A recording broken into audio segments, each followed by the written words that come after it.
Okay, guys, good morning, good morning, good morning.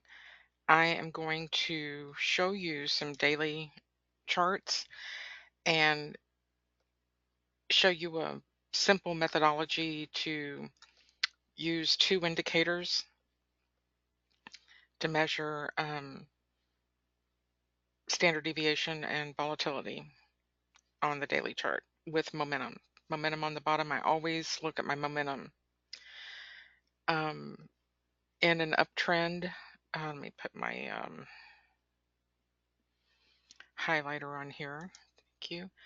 In an uptrend, you've got up and down and up and down and up and down and up and down. How do we know when to participate?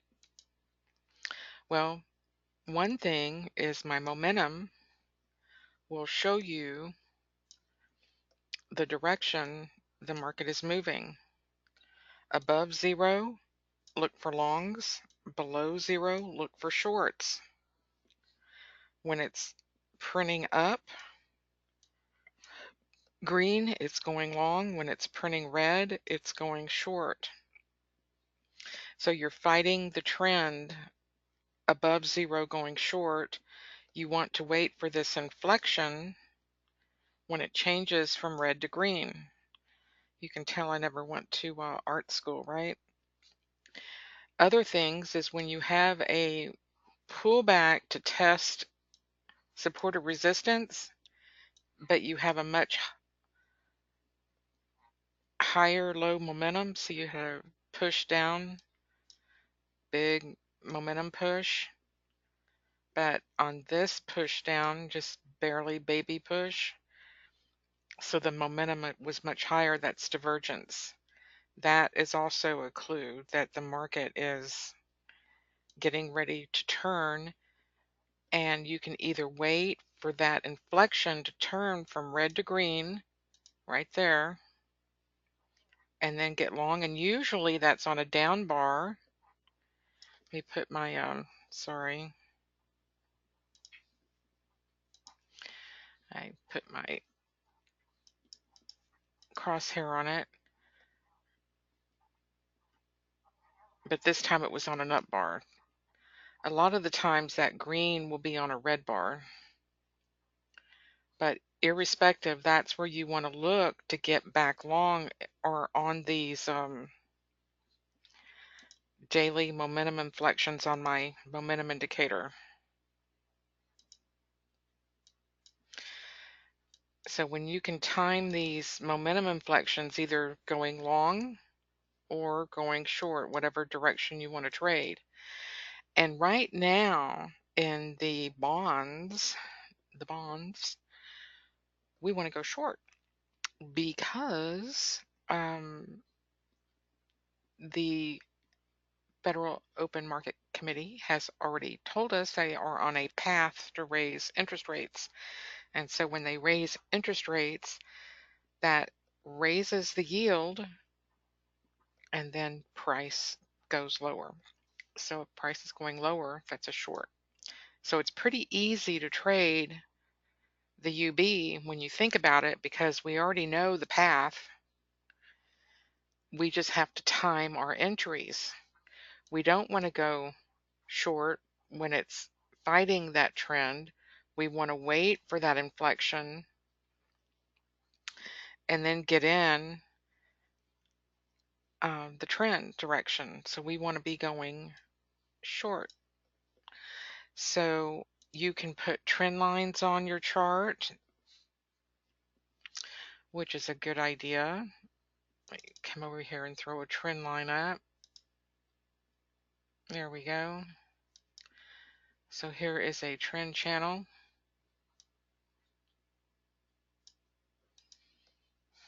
For us to use. Kind of a narrow one, isn't it? And anytime price will come up into this red downward area would be an excellent time to try to approach the market to go short, or just wait for the market to have rolled over and you're going short. So let me give you another of my favorite indicators, and that is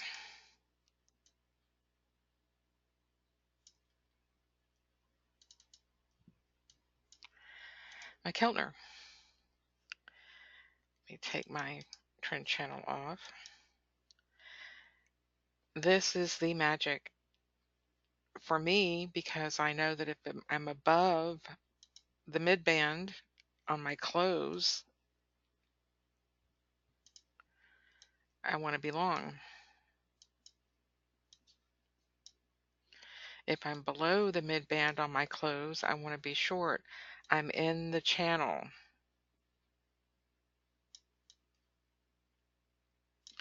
Or I'm in the channel up here. You see? Now we're in the channel down here. So I want to be going short. So this is the Keltner channel, and it helps me tremendously. And when I marry it with my momentum indicator, I can go down to my lower time frames and really start hitting these at the right location. There's another indicator I like to use on the daily for technicals, just to help me pick a market that's in the channel, know my direction. And let me show you this other indicator. And it is a Bollinger Band. It looks very similar to the Keltner channel,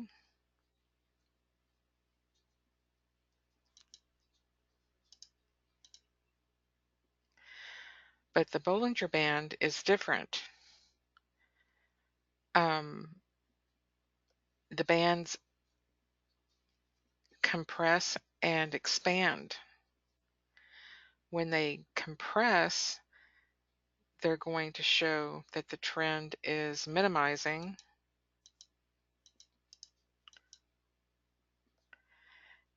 And when they expand,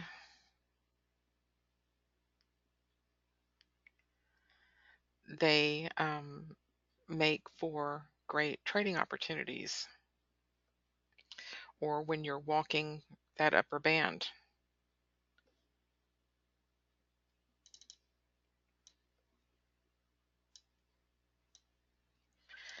So when you've got your closes hitting up on this band, you can use your mid band as your stop, or the lower band as your disaster stop. But you actually just, let me clear my drawings, trail the last pivot below the band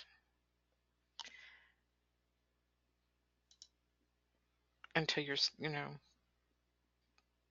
however you want your profit target, or if you see a clear reversal candle at the upper band, that's a clear signal that you want to get out of that trade. But so the Bollinger Band will act as a guide on the mid band with different settings that I have for my Keltner. So let me put the Keltner on top of it again.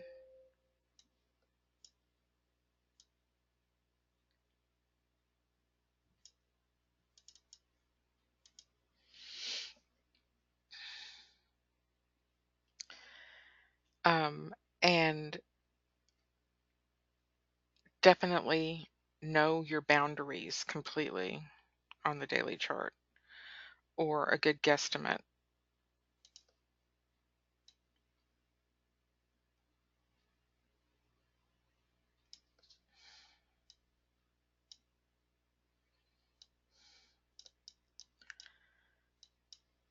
And it's the same here.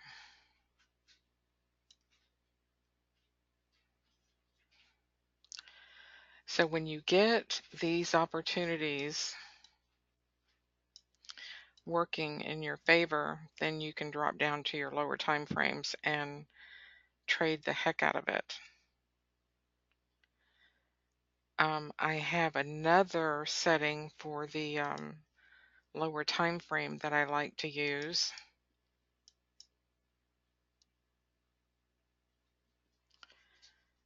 And let me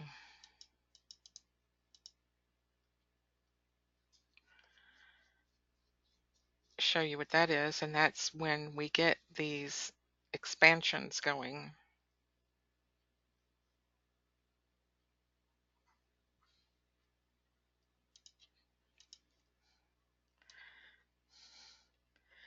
See the Bollinger Band expanding and price moves. Bollinger Band very narrow, range, expand, move, expand, move, up or down.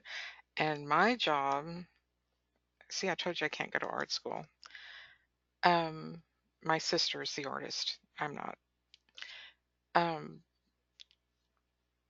Go with the shorts only because we are in a daily downtrend. And so to time when we get these breakouts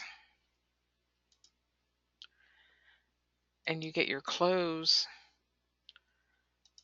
below that band, there was a reversal. So you get your close, your entry is a tick below that, and try to trade that pullback for your 1, 2, 3 in the direction that you want to go in. This was a nice counter trend move, but we will be turning back around because of that. We already know the direction the bonds are going in, right? Which is short because they've already announced that they're raising rates. And I think December has already been priced in, but with the health of the economy lately, these great economic numbers, they're probably going to raise 2 or 3 times next year unless we get a brand new board. And in that case,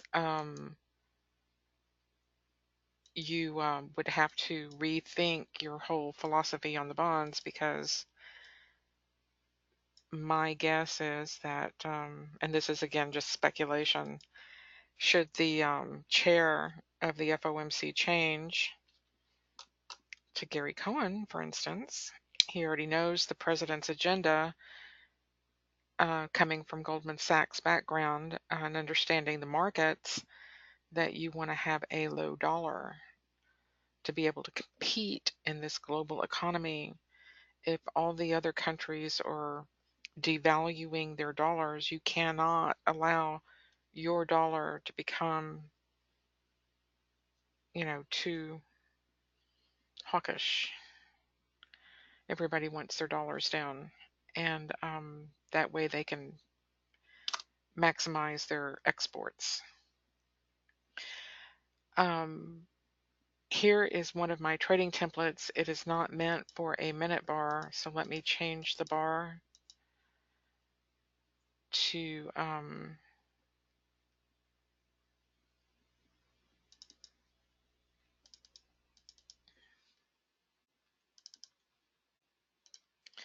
an 8-tick bar, for instance.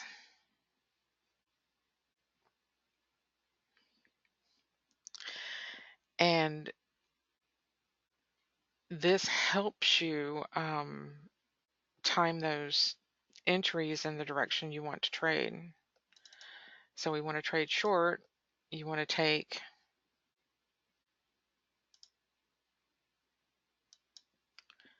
the short trades and take advantage of either getting a position near your indicators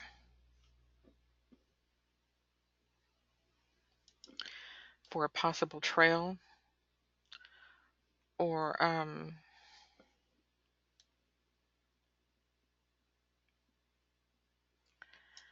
wait, obviously what we want to do is wait for the condition to exist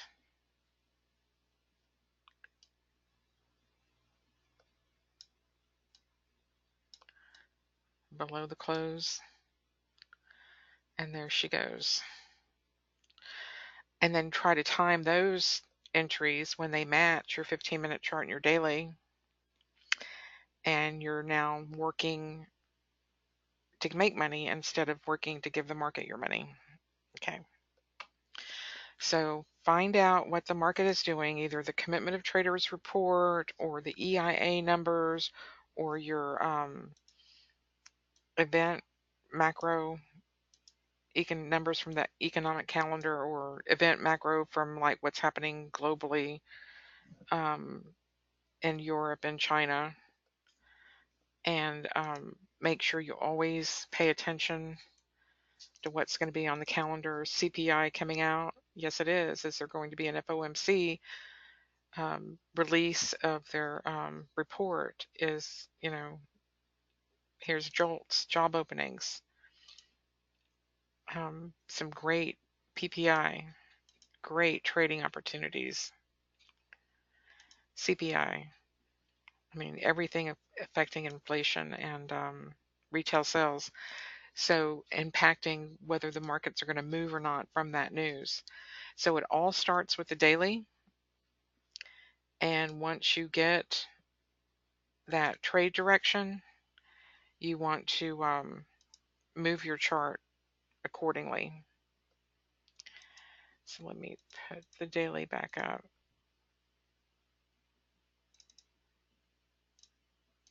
So that we can cement this in our brains. Once you get an image of something, see what it looks like, then you know what you're shooting for. So watch for your channels to develop in the direction that supports your hypothesis. And in the case of the bonds, my hypothesis is short. That was a joke. Me made a joke. All right. So no drawing skills. Thank goodness I have other talents. And that was another joke. All right. Thank you so much.